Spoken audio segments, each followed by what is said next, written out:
Hello everyone. आज इस lecture में हम डोरी सिस्टम के बारे में पढ़ेंगे। दहेज प्रथा क्या है। इस लेक्चर में हम पढ़ेंगे मीनिंग एंड डेफिनेशन ऑफ डोरी, कॉजेज ऑफ डोरी सिस्टम, इविल इफेक्ट्स ऑफ डोरी सिस्टम, इरेडिकेटिंग सजेशंस ऑफ डोरी सिस्टम।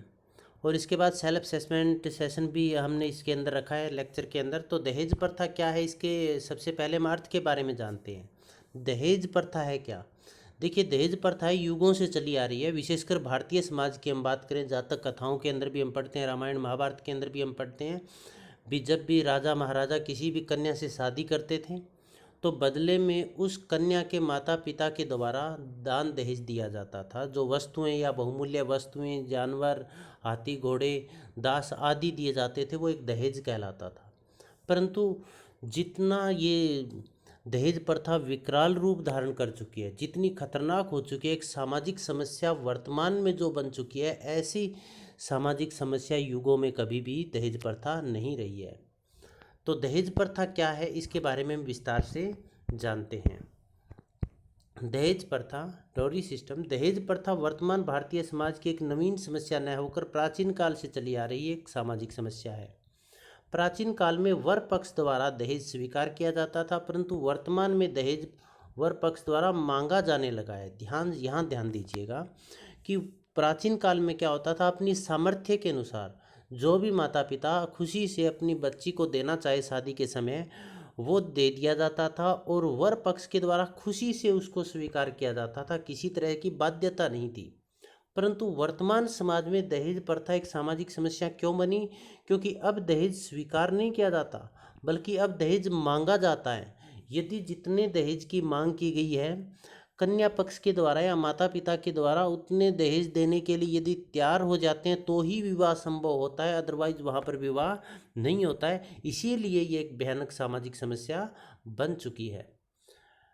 इसीलिए वर्तमान में एक भयानक सामाजिक समस्या बन चुकी है, जिसने न जाने कितनी कन्याओं व महिलाओं का उत्पीड़न करके उनकी ज़िंदगी का समापन कर दिया। कितनी महिलाओं को सास के द्वारा, उसके परिवार के सदस्यों के द्वारा, उसके पति के द्वारा, ससुर के द्वारा ताने मारे गए, उनकी पिटाई की गई, घरेलू हिंसा का शिकार हुई, उनको जलाकर मार डाला गया। न जाने कितनी जिंदगियां इस दहेज ने निगल ली है और न जाने कितने परिवारों का विघटन हुआ, क्योंकि दहेज के कारण व्यक्ति आत्महत्या तक करते हैं। जो महिला है उसने आत्महत्या की है, तो इसे व्यक्तिक विघटन तो वही हुआ, साथ में परिवारों का विघटन भी हुआ, समाज का विघटन भी हुआ। इसने न जाने कितने परिवार तोड़ डाले, मतलब दहेज के कारण परिवारों का तलाक भी हुआ, कन्याओं को छोड़ दिया गया। तो इस तरह की बहुत सारी घटनाएं हम आए दिन देखते भी हैं। कितने ही माँ बाप ने ऋणग्रस्तता, क्योंकि जब शादी की जाती है तो प्रत्येक माँ बाप ये सोचते हैं कि उसकी बेटी की शादी उच्च घराने में हो ताकि बेटी सुखी रहे, और उच्च घराने में शादी करने के लिए उन्हें बहुत ज़्यादा धन दौलत देना पड़ता है, जो कि उनके पास होता नहीं। फिर वो कर्जा लेते हैं, और जब वो कर्जा चुका नहीं पाते तो लोक लाज के कारण उन्हें आत्महत्या तक करनी पड़ती है। तो ऐसी भयानक समस्या है दहेज प्रथा। वर्तमान में दहेज प्रथा इतनी भयानक सामाजिक समस्या बन चुकी है कि आज विवाह बाजार में, देखिए विवाह बाजार में, इसका मतलब जब बच्चा या लड़का विवाह योग्य हो जाता है तो उसे विवाह मार्केट में उतारा जाता है। इसका मतलब देखने के लिए जाते हैं ना लड़का और लड़की, फिर पसंद आ जाए उसके बाद तय किया जाता है भी इसकी कीमत क्या है, वर्ग की कीमत लगाई जाती है। कीमत का मतलब दहेज मांगा जाता है अपने लड़के के लिए। इसका मतलब एक हिसाब से लड़के को बेचा जाता है। उसी कीमत के अनुसार लड़की वालों से सौदा हो जाने पर ही विवाह संभव हो पाता है। जो कीमत लड़का पक्ष में लगाई है वही कीमत यदि लड़की वाले देने के लिए तैयार हो जाए तो विवाह संपन्न होता है। इसका एक उदाहरण लेते हैं, हालांकि इसे थोड़ा हटकर है। घर में मान लीजिए हम पशु भी रखते हैं, और जब हम पशु रखते हैं, मान लीजिए भैंस हमने पाल रखी है और उस भैंस को हम बेचना चाहते हैं, व्यापारी खरीदने के लिए आ गए, तो उस भैंस को हम कब बेचेंगे? हम एक कीमत रखेंगे, और वो व्यापारी यदि उसी कीमत पर उसको खरीदने के लिए तैयार है तो ही हम बेचेंगे ना। थोड़ा मोल भाव कर ऊपर नीचे हो सकता है। ये सेम सिचुएशन है। जब लड़का शादी योग्य हो जाता है तो उसे मार्केट में लाया जाता है, उसकी कीमत तय की जाती है, लड़की वालों के साथ सौदा किया जाता है, और उसी पर सहमत होने के पश्चात शादी तय होती है। दहेज की धनराशि लड़के की नौकरी। अब दहेज की धनराशि तय कैसे होती है, यहाँ पर देखिएगा, हम समाज के अंदर ये चीज़ें देखते हैं। दहेज की धनराशि लड़के की नौकरी, यदि लड़का नौकरी लगा हुआ है, जैसे कोई प्रशासनिक सेवा में है, प्रोफेसर है, इंजीनियर है, डॉक्टर है, उद्योगपति है, ऐसी बहुत अधिक तनख्वाह या सैलरी वाली पोस्ट के ऊपर नौकरी लगा हुआ है, तो उसकी कीमत अधिक होगी, मतलब वो अधिक दहेज की मांग करेंगे। यदि पीएन है या कम तनख्वाह वाली नौकरी पर लगा हुआ है, तो उसकी कीमत कम होगी या कम दहेज की मांग करेंगे। और यदि नौकरी नहीं लगा हुआ है तो उसकी दहेज की मांग कम होगी। तो दहेज की धनराशि लड़के की नौकरी, लड़की के पिता की आर्थिक व सामाजिक स्तर, यदि लड़की के पिता के पास जमीन जायदाद अधिक है तो उसे अधिक धन दौलत देना पड़ेगा, और दूसरे डिमांड भी अधिक धन दौलत की करेंगे। सामाजिक स्तर यदि ऊंचा है, उच्च कास्ट से है, उच्च कुलीन परिवार से है, तो भी उससे अधिक दहेज की मांग की जाती है। लड़के के परिवार की सामाजिक प्रतिष्ठा, लड़के के खुद की परिवार की सामाजिक प्रतिष्ठा यदि अधिक है, तो अपनी प्रतिष्ठा को बनाए रखने के लिए वो अधिक दहेज की मांग करेंगे। लड़के व लड़की की शिक्षा, दोनों की शिक्षा कितनी है, उसी के आधार पर भी, लड़का यदि बहुत ज़्यादा पढ़ा लिखा है, लड़की कम पढ़ी लिखी है, तो भी अधिक दहेज की मांग की जाती है। लड़की की नौकरी व वेतन, लड़की की नौकरी कैसी है, मान लीजिए इसमें उल्टा प्रभाव भी पड़ता है। लड़की बहुत ज़्यादा पढ़ लिख गई, अच्छी नौकरी में है और अच्छा वेतन लेती है, तो भी उसके माता पिता को अधिक दहेज देना पड़ेगा, क्योंकि फिर समस्या ये आती है कि उस लड़की के बराबर का लड़का देखा जाए, जो कम से कम उसकी बराबर की नौकरी में हो, उसकी सामाजिक प्रतिष्ठा उच्च हो, उसका भी वेतन अधिक हो। और ऐसा लड़का जब देखते हैं, ऐसा मैच जब देखते हैं, तो उसको फिर दहेज अधिक देना पड़ता है। लड़के व लड़की का सौंदर्य व शारीरिक गठन, अब लड़का यदि सुंदर है, शारीरिक रूप से हष्ट पुष्ट है, तो उसकी जो कीमत है वो अधिक होगी, मतलब वो अधिक दहेज की मांग करेंगे। और लड़की के बारे में देखो, यदि लड़की कुरूप है, सुंदर नहीं है, अपाहिज है, विकलांग है, तो भी कुछ दहेज लोभी हैं, वो अधिक दहेज के लालच के कारण उनसे शादी करेंगे।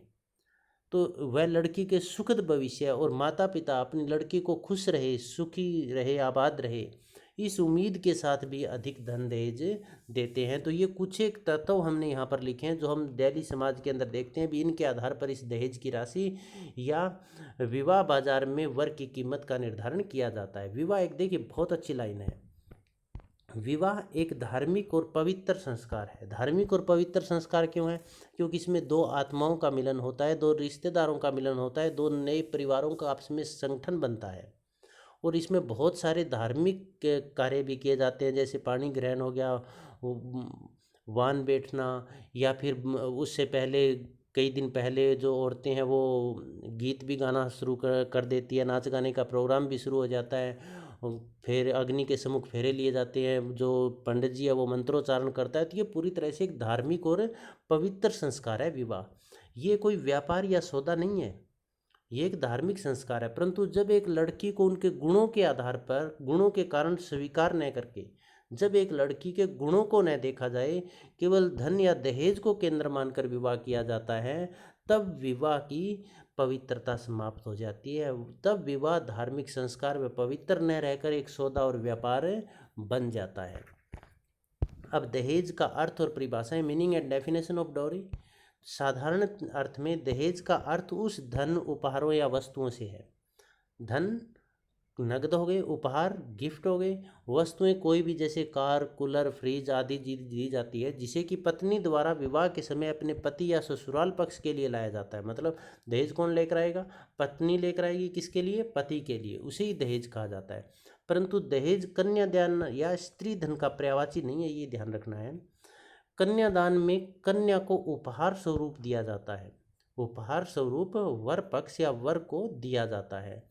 जबकि स्त्री धन क्या होता है, स्त्री का वह धन है, स्वयं का वह धन है, मतलब उसके खुद के पैसे हैं, खुद की धन दौलत है, जो उसे उसके सगे संबंधियों या पति के द्वारा विवाह के समय या विवाह के पश्चात दिया जाता है, या जिसे वह अपने माता पिता से उत्तराधिकारी के रूप में प्राप्त कर किया हो, या उसने स्वयं अर्जित किया हो, वो स्त्री धन कहलाता है, जिसके कोई दावेदार नहीं होते, स्त्री का उसके ऊपर पूर्णतः अधिकार होता है। जैसे अपने परंपरा शादी के पश्चात लड़की को मुंह दिखाई दी जाती है, भी औरतें महिलाएं आती है, उसका मुंह देखती है और बदले में उसको कुछ पैसे देती है, तो वो स्त्री धन के अंदर आएगा। विवाह के समय पति द्वारा कोई गिफ्ट देना या कोई बहुमूल्य वस्तु देना, वो भी स्त्री धन के अंदर आएगा। तो ये स्त्री धन और दहेज और कन्यादान ये पर्यायवाची नहीं है, तीनों अलग अलग है। चार्ल्स विनिक परिभाषाओं की जब हम बात करें तो चार्ल्स विनिक क्या कहते हैं? चार्ल्स विनिक और मैक्स रेडिन कहते हैं वे बहुमूल्य वस्तुएं या संपत्ति जो वर पक्ष विवाह के समय कन्या पक्ष से प्राप्त करता है, दहेज कहलाता है। मतलब वर पक्ष का मतलब लड़के वालों की तरफ से लड़की वालों से कोई भी चीज़ स्वीकार करना दहेज कहलाता है।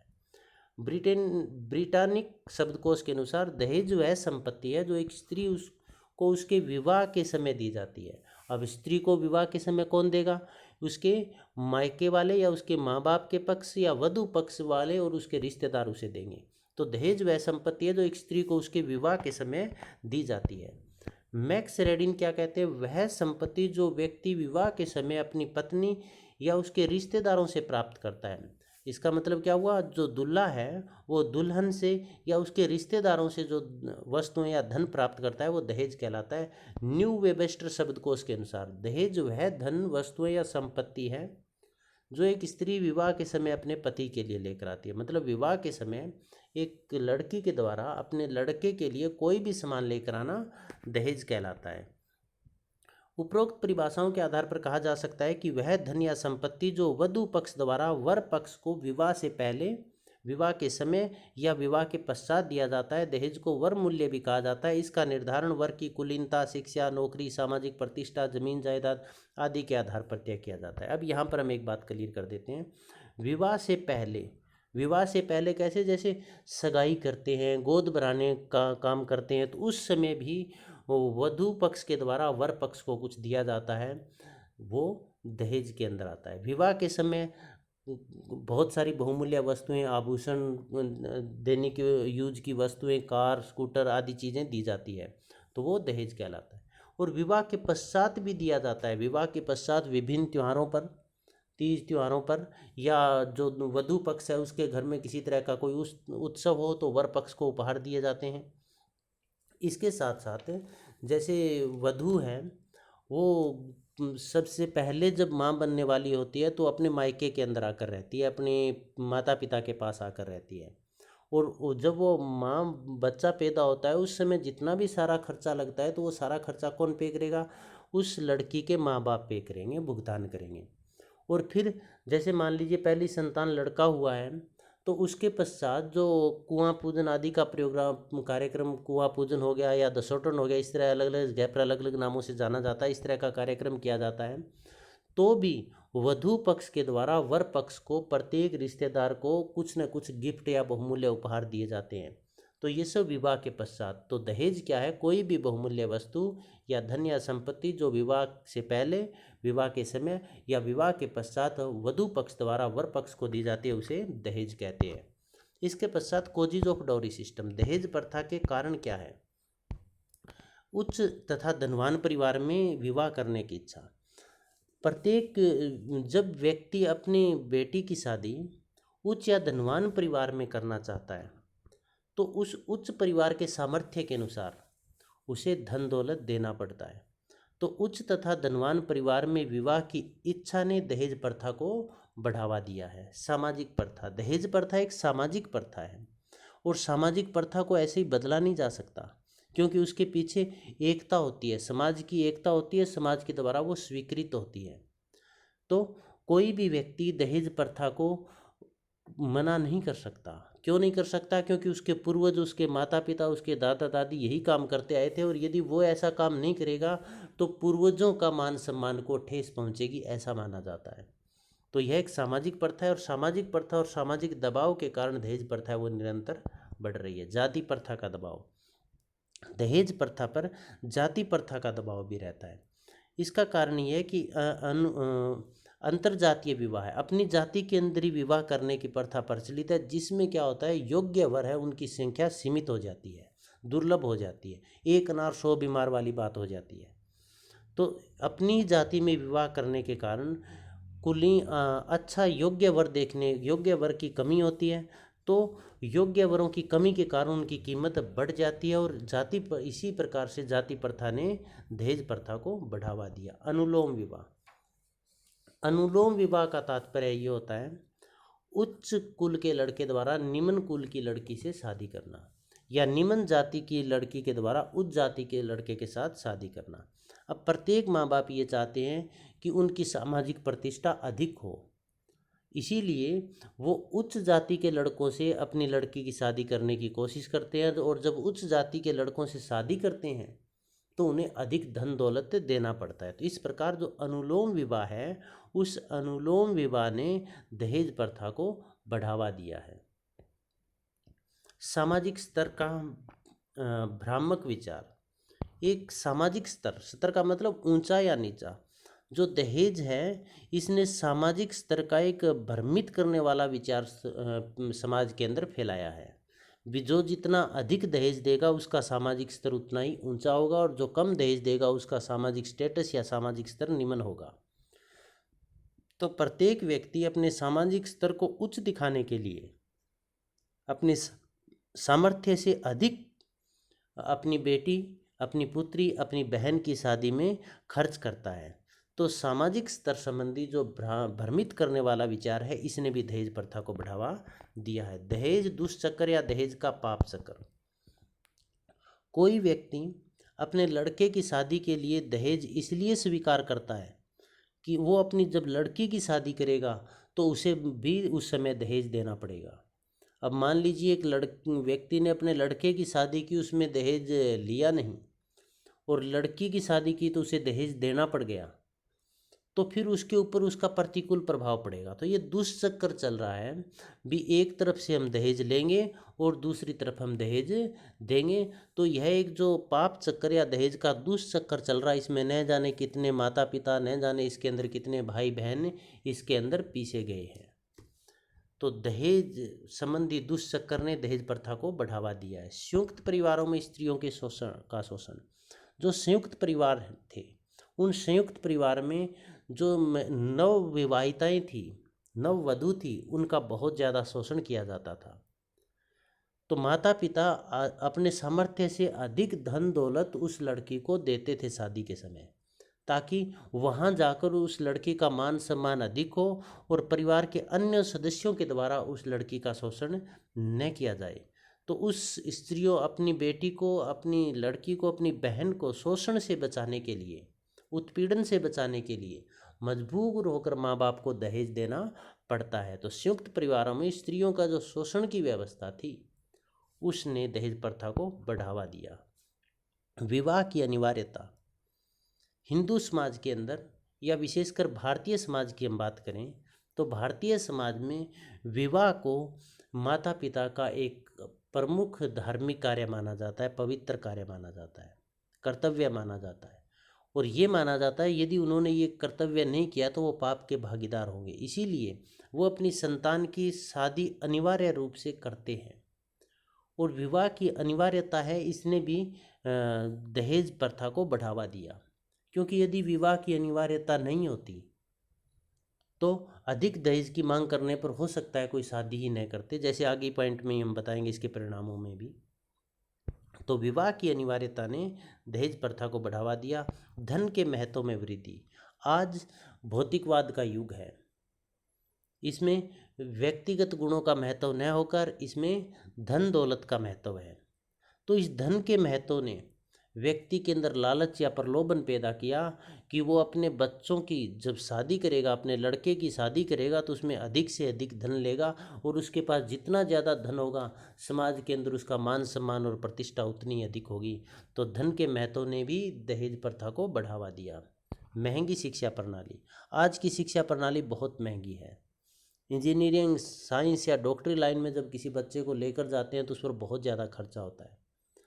जब माता पिता अपने लड़के को इस फील्ड में लेकर जाते हैं तो बाद में शादी, उस पर बहुत ज़्यादा खर्चा लगता है, तो बाद में वो शादी के समय वधू पक्ष से पैसे लेकर उस खर्चे की क्षतिपूर्ति करना चाहते हैं। सामाजिक स्वीकृति और दहेज प्रथा को बढ़ावा देने में समाज की स्वीकृति ने बहुत महत्वपूर्ण भूमिका निभाई। सरकार के द्वारा बहुत ज़्यादा कानून बनाए गए सख्त कानून बनाए गए, परंतु दहेज प्रथा बिल्कुल भी कम नहीं हुई, आज भी यह ज्यों की त्यों जारी है। इसका कारण ये है कि समाज का दृष्टिकोण इसके प्रति प्रतिकूल नहीं हुआ है, समाज की इसके द्वारा स्वीकृति है, और समाज के द्वारा स्वीकृत होने के कारण ही दहेज प्रथा निरंतर पांव पसारती जा रही है। तो ये दहेज प्रथा के कारण थे। डीमेरिट्स ऑफ डाउरी सिस्टम, दहेज प्रथा के दोष क्या क्या है, इसके अवगुण क्या क्या है, इसके दुष्प्रभाव क्या है, दुष्परिणाम क्या है। बाई चांस इसके लाभ पूछ ले तो लाभ भी आप इसके लिख सकते हैं, एक का दुक्का इसके अंदर लाभ भी हैं। जैसे इसमें जो कुरूप अपाहिज लड़कियां उनकी शादियां भी हो जाती है, कुछ एक दहेज लोभी हो उनकी शादियां भी कर लेते हैं। एक दहेज प्रथा का कारण ये भी है कि वर वधू को एक नया घर बसाना पड़ता है, और नया घर बसाना पड़ता है तो उसके लिए उसे धन दौलत चाहिए, तो वधू पक्ष को माता पिता उसको पहले से ही धन दौलत दे देते हैं। दूसरी, अपनी लड़की की सामाजिक प्रतिष्ठा ऊंची करने के लिए, इससे लड़की की सामाजिक प्रतिष्ठा ऊंची होती है, इसके लिए भी धन दौलत दे देते हैं। तो इस तरह के तर्क इसके लाभ के पक्ष में दिए गए, हालांकि ये वैज्ञानिक नहीं है, सार्थक नहीं है। इसके पश्चात हम आगे चलते हैं। Eradicating suggestions of demerits of dowry system. Demerits of dowry system है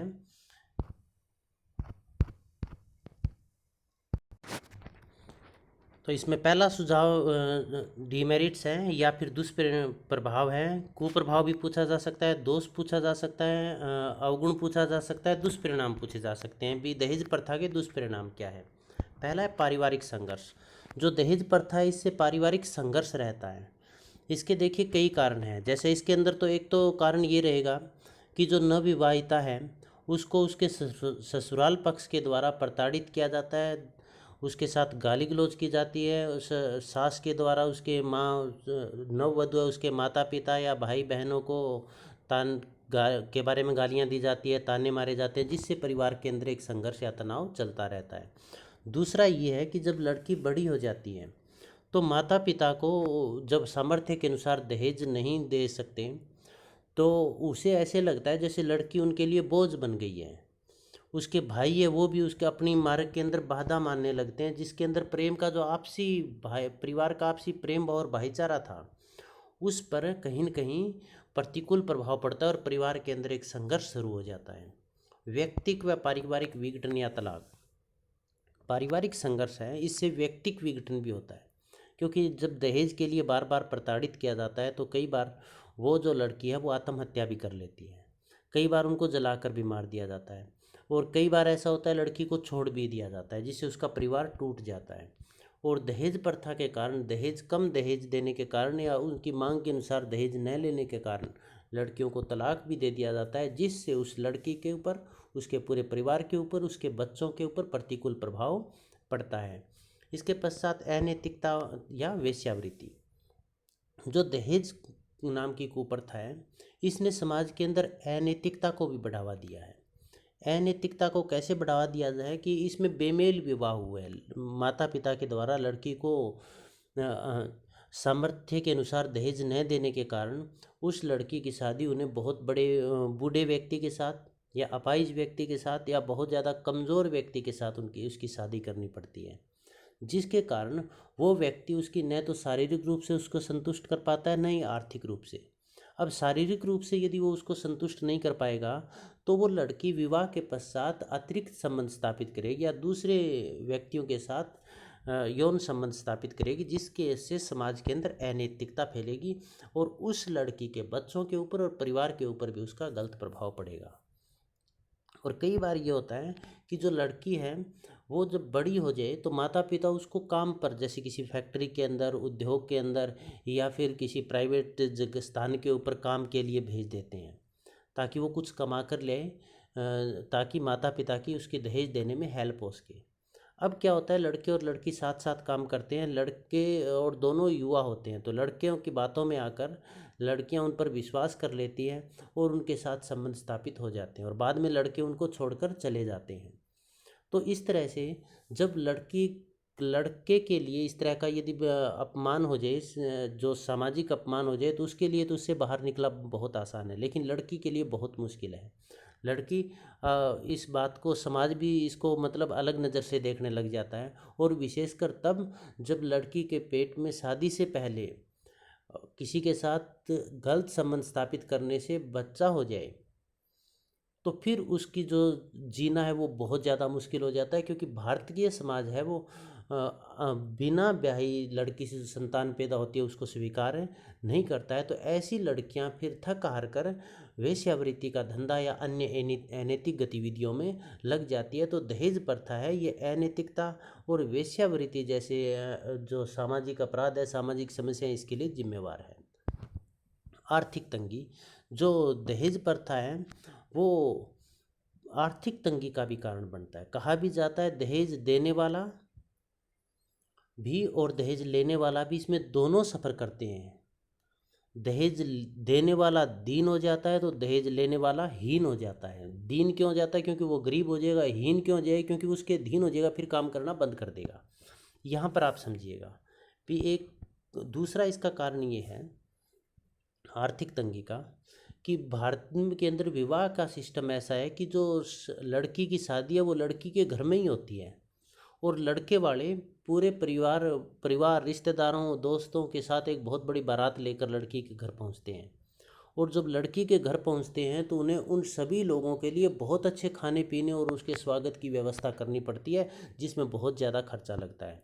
इसके साथ साथ लड़की के माता पिता को लड़के के सामर्थ्य के अनुसार या वर पक्ष के मांग के अनुसार उन्हें धन देना पड़ता है, चाहे उसके लिए जो लड़की के माता पिता है उसको चाहे कर्जा ही क्यों लेना पड़े। तो इससे अपनी सामर्थ्य से अधिक खर्चा करने के कारण, कर्जा लेने के कारण वो आर्थिक रूप से बहुत ज़्यादा हीन हो जाते हैं। उनकी आर्थिक कंडीशन बहुत ज़्यादा बिगड़ जाती है। तो दहेज प्रथा आर्थिक तंगी का भी कारण है। आत्महत्या, दहेज प्रथा ने आत्महत्या को बढ़ावा दिया है, क्योंकि दहेज के लिए बहुत सारी लड़कियों को, नवविवाहिताओं को प्रताड़ित किया जाता है, तंग किया जाता है, और वो बेबस होकर आत्महत्याएं कर लेती है। इसके साथ साथ जब माता पिता हैं वो भी, जब लड़की के लिए अनुकूल वर न मिल रहा हो और उनके लिए शादी के लिए जो दहेज देते हैं उसके पैसों की व्यवस्था न हो रही हो, तो वो भी कई बार ऐसी बार हम बहुत घटनाएं देखते हैं जिसने पिता ने आर्थिक तंगी से तंग आकर आत्महत्या की।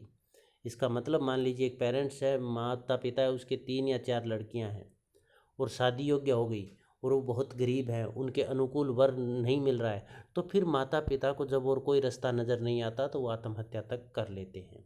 तो इससे नवविवाहिता को भी और माता पिता के भी आत्महत्या की घटनाएं बहुत बढ़ी है। ऋणाग्रस्तता, इसमें व्यक्ति कर्जे में डूब जाता है, क्योंकि कई बार व्यक्ति अपनी झूठी शान को दिखाने के लिए, अपने आप को सामाजिक प्रतिष्ठा उच्च दिखाने के लिए अपनी आमदनी से बहुत अधिक खर्चा कर देता है, और फिर वो ब्याज पर पैसे लेते हैं, और वो ब्याज पर लिए हुए पैसे फिर निरंतर बढ़ते जाते हैं, क्योंकि उसके पास इतने पैसे हैं नहीं, इतनी आमदनी है नहीं कि वो कर्जा उतार सके।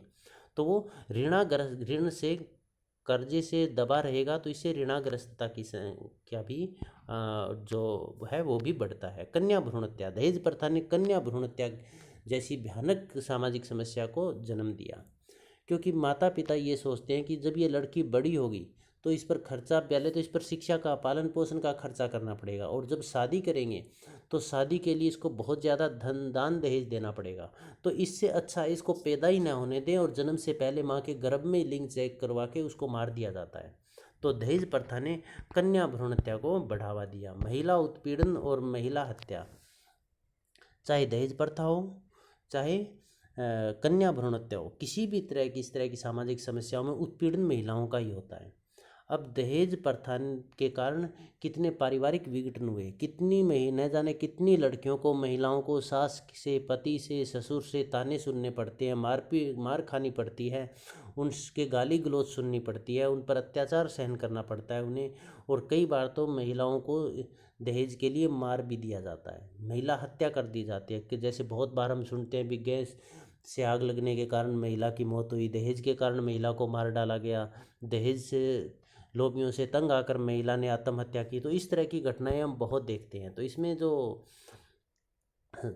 महिला हत्या है उसमें बढ़ोतरी हुई है।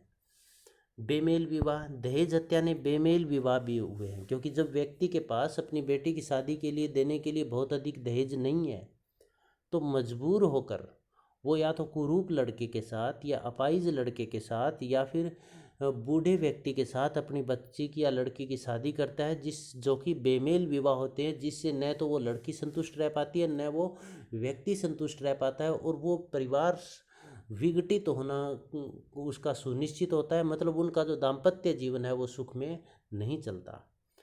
तो इसने दहेज प्रथा ने बेमेल विवाह को बढ़ावा दिया। दीर्घ समय तक कुंवारापन, दहेज प्रथा ने बहुत बड़ी बड़ी उम्र तक लड़कियों के कुंवारापन जैसी समस्याओं को बढ़ावा दिया, क्योंकि जब लड़कियों के लिए माता पिता के पास देने के लिए अधिक धन नहीं है तो उनको वो बराबर का मैच नहीं मिल पाता। बराबर के मैच मिलने का तात्पर्य ये हुआ कि उन्हें बराबर का लड़का नहीं मिल पाता, तो वो लड़कियां बड़ी बड़ी उम्र तक शादी नहीं करती। आजकल हम देखते भी हैं कि काफ़ी एज लड़कियां हैं वो इस समस्या के कारण शादियां नहीं कर रही है। भ्रष्टाचार, दहेज प्रथा ने भ्रष्टाचार को भी बढ़ावा दिया, क्योंकि माता पिता अपने सामर्थ्य से अधिक जब खर्चा कर देते हैं तो बाद में वो पैसे की पूर्ति कैसे करेंगे, क्योंकि उनकी आमदनी तो है नहीं। फिर वो गैर कानूनी तरीके से पैसे कमाने की कोशिश करेंगे। जैसे कोई नौकरी में है तो वो करप्शन करेगा, वो रिश्वत लेगा, या फिर जो नौकरी में नहीं है तो वो गैर कानूनी कार्य करेगा, जिससे समाज के अंदर भ्रष्टाचार बढ़ता है। निम्न जीवन स्तर, दहेज प्रथा ने विशेषकर वधु पक्ष या फिर वधु के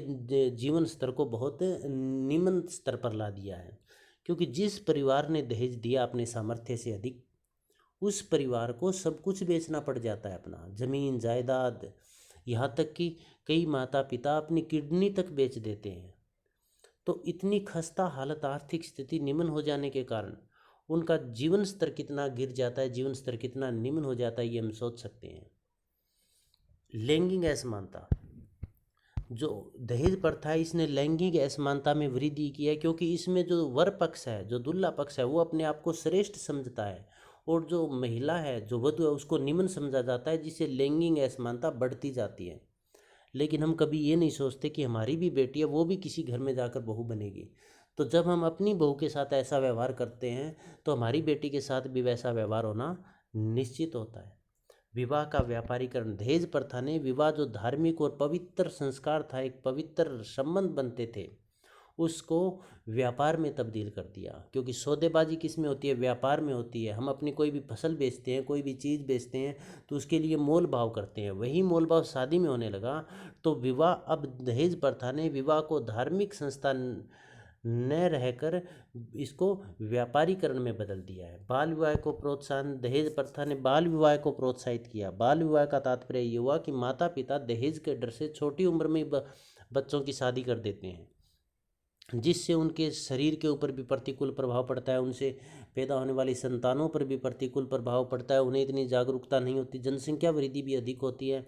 इसके साथ साथ यदि उनमें से, ये तो निश्चित है कि लड़की की पढ़ाई के ऊपर बुरा प्रभाव पड़ेगा, और लड़का पढ़ाई करके ज़्यादा आगे बढ़ जाता है और मान लीजिए ऊंची पोस्ट पर चला जाता है, तो फिर वो उस लड़की से नफरत करने लगता है, और धीरे धीरे उनके बीच में कटाक्ष पैदा होता है, और तलाक या पारिवारिक विघटन की स्थिति आ जाती है। तो बाल विवाह को प्रोत्साहित किया। विभिन्न सामाजिक समस्याओं में वृद्धि हुई, जैसे बाल विवाह, बेमेल विवाह, आत्महत्या जैसी बहुत सारी भयानक सामाजिक समस्याओं का, नशाखोरी, इस तरह की सामाजिक समस्याओं की वृद्धि के लिए जिम्मेवार है दहेज प्रथा। स्त्रियों की निम्न स्थिति, दहेज प्रथा ने स्त्रियों को की स्थिति है उनको और अधिक निम्नता पर ला दिया है, क्योंकि इसमें दहेज, महिला की वैल्यू नहीं होती, महिला के गुणों की वैल्यू नहीं होती है, महिला के काम या नौकरी की वैल्यू नहीं होती, बल्कि उसके धन की वैल्यू होती है जो उसके पिता के द्वारा दिया जाता है। तो इसका मतलब महिला की को वहाँ पर कोई वैल्यू या उसकी कोई भी स्थिति या उसका मान सम्मान नहीं होता है। ये इसीलिए तो जब कम निम्न स्थिति का ही परिणाम है कि जो दान दहेज कम लेकर आती है जो लड़की, उसको गाली गलौज करना, मारपीट करना, इस तरह की घटनाएं देखने को मिलती है। तो ये दहेज प्रथा के दुष्परिणाम थे। Eradicating suggestions of dowry system, हम इसको कैसे मिटा सकते हैं दहेज प्रथा को? शिक्षा का प्रचार प्रसार, शिक्षा को अधिक से अधिक प्रचार प्रसार करना चाहिए। महिलाओं की शिक्षा को बढ़ावा देना चाहिए। यदि लड़कियां पढ़ लिख कर अच्छी जॉब में आ गई, आत्मनिर्भर बन गई, और उसे स्वतंत्रता मिल गई अपने वर्क को चयन करने की, अपने लाइफ पार्टनर को चयन करने की, तो दहेज प्रथा को समाप्त किया जा सकता है। क्योंकि यदि महिलाएं जागरूक होगी तो वो खुद दहेज के लोभियों के साथ शादी नहीं करेगी। जन जागृति, और इसके लिए सबसे जो आवश्यक तत्व है वो जन जागृति है। इसके दुष्परिणामों को लोगों तक पहुंचाना चाहिए, वो उदाहरण देने चाहिए जिनके कारण महिलाएं और पुरुषों ने आत्महत्याएं की है। वो उदाहरण देकर लोगों के अंदर जन जागृति पैदा करनी चाहिए, उन्हें शपथ दिलानी चाहिए भी वो ऐसा काम न तो करेंगे न करने देंगे।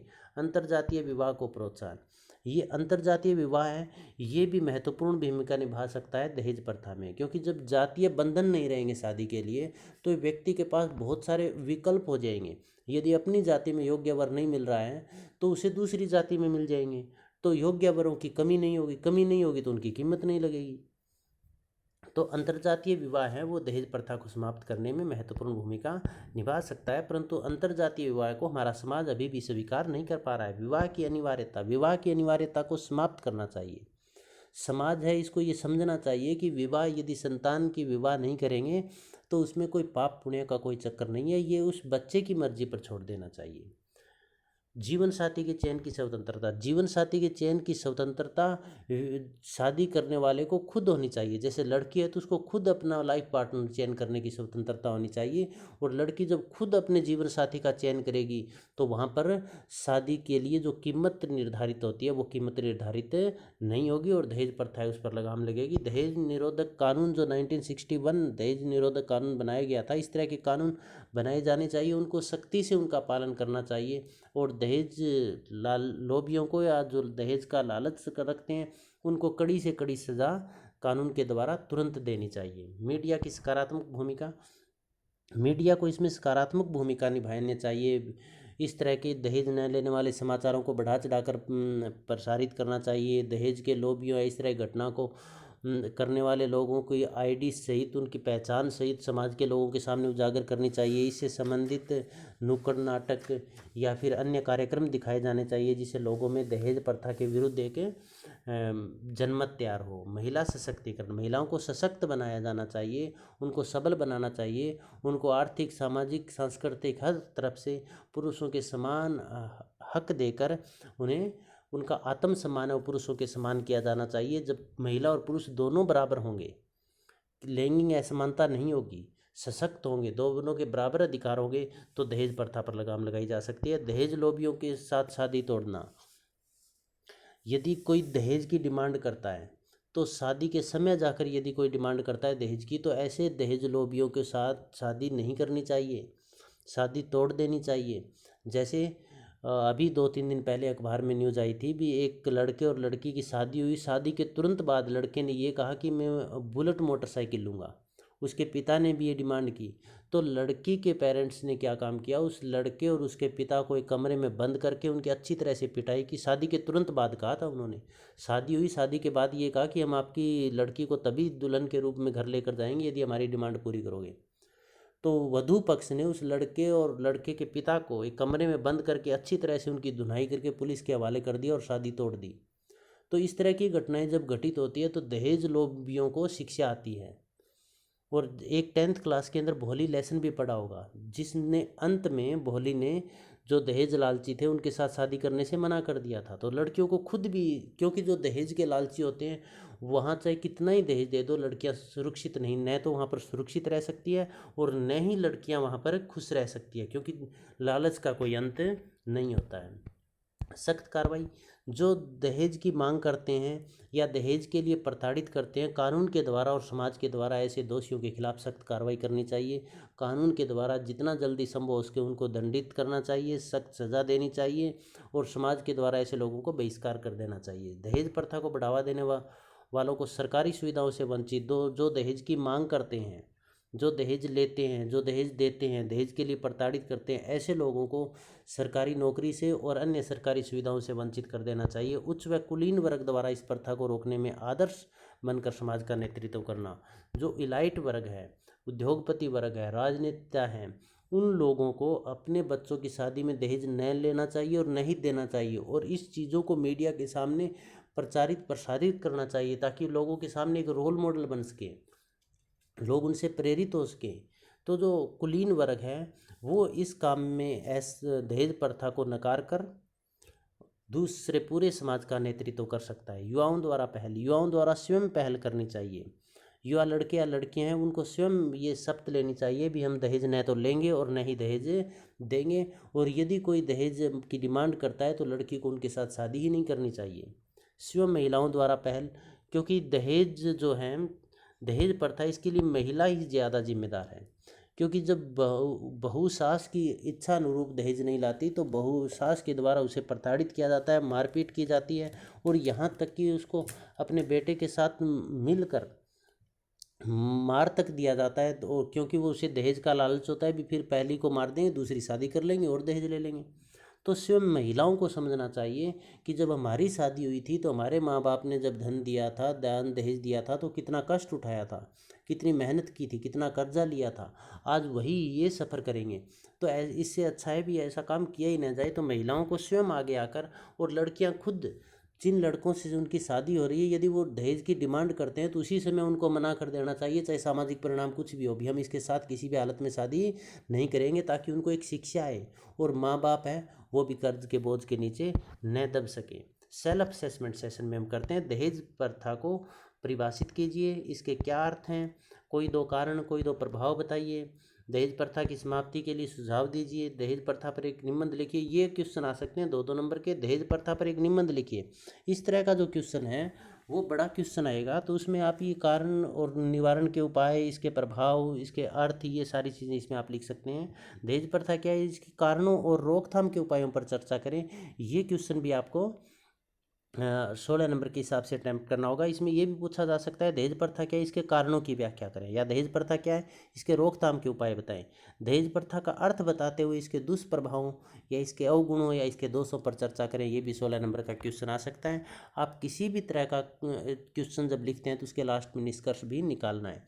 आप इसमें लिख सकते हैं लास्ट में कि हालांकि प्राचीन काल में जो दहेज प्रथा रही थी उसका कोई न कोई कारण रहा होगा, वो लाभदायक भी रही होगी, परंतु आधुनिक समय में जब दहेज में आपस में लोगों के अंदर एक कंपटीशन, एक प्रतियोगिता की भावना हो गई और दहेज को वधू से या लड़की से ज़्यादा महत्व दिया जाने लगा, तो ये भयंकर समस्या है जिसने न जाने कितनी महिलाओं, कितनी लड़कियों की ज़िंदगी बर्बाद किया। और ऐसी सामाजिक समस्या पर तुरंत लगाम लगाना जरूरी है, जो कि सामाजिक सहयोग और कानून के द्वारा ही संभव हो सकता है। और किसी भी तरह का डाउट आप कमेंट बॉक्स में लिख सकते हैं। आप सबका बहुत बहुत धन्यवाद।